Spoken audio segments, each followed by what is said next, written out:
ఓం శ్రీ గురుభ్యో నమః. మతంగేశ్వర్య నమః. ఈ మధ్యకాలంలో మొన్నెవరో నా దగ్గరికి హైదరాబాద్లో ఉన్నప్పుడు వచ్చారు.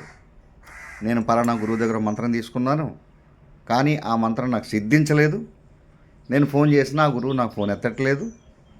కాబట్టి ఈ మంత్రాన్ని ఆవు చెవిలో చెప్పేసేసి మళ్ళీ మీ దగ్గర నేను మంత్రం తీసుకుంటాను. ఇలా గురు నింద చాలా తప్పు. గురు నింద చేయకూడదు. ముందు మీరు మంత్రాన్ని చేయండి. గురువు కరుణ ఎప్పుడు వస్తుంది? మీరు మంత్రం చేసినప్పుడు, గురుమంత్రం కూడా చేసినప్పుడు, గురువును సాక్షాత్తు దత్తాత్రేయులుగా భావించినప్పుడు ఖచ్చితంగా మీకు మంత్రం ఇచ్చిన గురువు మీరు మీ ఫోన్ కాల్ ఎత్తడమో లేకపోతే మీరు వెళ్ళి డైరెక్ట్గా వెళ్ళి కలవడమో చేయాలి. వాళ్ళు ఏ పనుల్లో ఉంటారో తెలియదు కదా, మనం వెళ్ళి కలవాలి. కాబట్టి గురునింద శ్రేయస్కరం కాదు.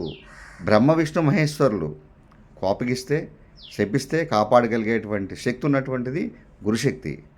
అటువంటి గురుశక్తే కోపించి శపిస్తే ఈ లోకంలో కాపాడేటువంటి శక్తి మనంటూ ఏమీ లేదు. గురువులను మార్చకండి, గురువుల గురించి నింద వేయకండి, అనవసరంగా పాపాలను తెచ్చుకోకండి. దీర్ఘాయుష్మాన్ భవ.